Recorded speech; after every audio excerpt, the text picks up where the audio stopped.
世界中を転戦し、年間数千億のマネーが動く F1。そのカレンダーの中で日本グランプリは世界一奇跡的なレースと呼ばれていることをご存知でしょうか。世界を見渡せばサウジアラビアやシンガポールの例に漏れず、その多くが国家プロジェクトとして政府が多額の税金を投じて開催しています。しかしここ日本では長年ある常識が守られてきました。それは日本政府はレースを主催するための費用、いわゆる開催権料を1円も出していないという事実です。一体なぜ世界が数千億円の札束を積み上げる中で、日本だけが民間企業のみでこの巨大イベントを維持できているのか。そこにはホンダの意地と知られざる行政との役割分担がありました。今回は正確なデータに基づき F1 日本グランプリの知られざる台所事情を徹底解説します。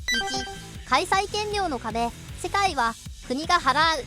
まず正確な状況を整理しましょう。 F1 を開催するには権利元である FOM フォーミュラ1マネジメントへ支払う開催権料が必要です。この金額は新興国では年間約5000万ドル、約75億円以上とも言われ、さらに毎年数パーセントずつ上昇する契約が一般的です。チケット代だけでこれを賄い、利益を出すのは至難の業。そのため世界の多くの開催地では政府が直接この費用を肩代わりしています。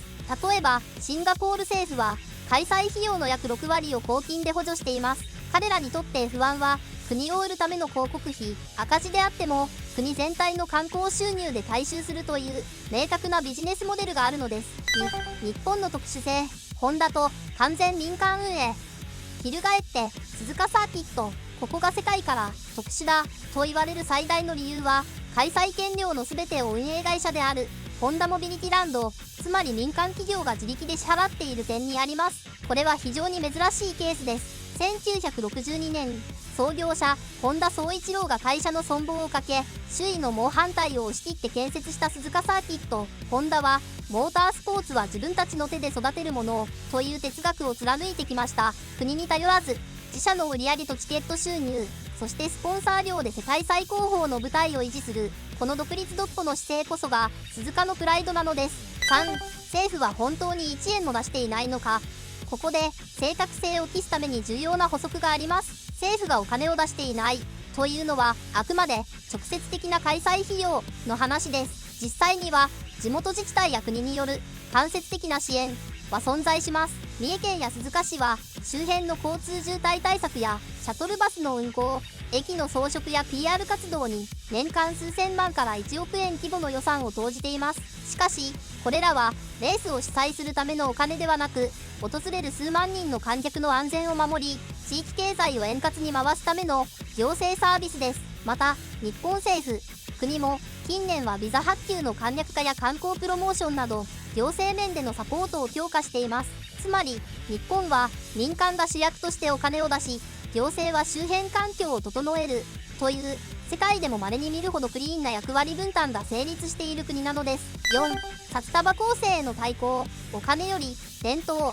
しかしこの民間のみという形も限界を迎えつつあります。中東などの国々が日本の数倍の開催料を提示して誘致合戦を仕掛けているからです。本来なら資金力で劣る民間運営の鈴鹿は真っ先に淘汰されるはずでした。それを食い止めているのが鈴鹿が築き上げた伝統と信頼です。2024年、鈴鹿は2029年までの契約延長を勝ち取りました。 FOM が鈴鹿を選び続ける理由は単なる金銭条件ではありませんでした。世界屈指の難コース、そして運営の熟練度、何より世界中のドライバーやファンからの圧倒的な支持が数千億円の札束に打ち勝ったのです。5、転換点。国策としての F1 へ。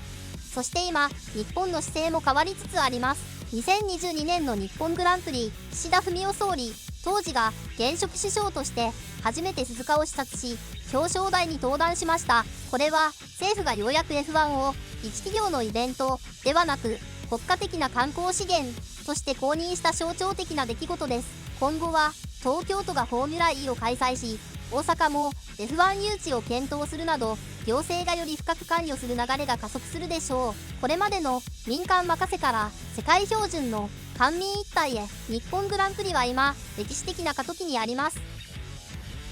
民間企業の情熱だけで世界と渡り合ってきた鈴鹿サーキットの F1 日本グランプリ、それは日本のものづくりの意地が守り抜いた聖地でした。皆さんはこれからも民間主導で行くべきだと思いますか？それとももっと国が直接的な資金援助を行うべきだと思いますか？ぜひ皆さんの考えをコメント欄で教えてください。この動画が役に立った、面白いと思った方はチャンネル登録と高評価をお願いします。それではまた次の動画でお会いしましょう。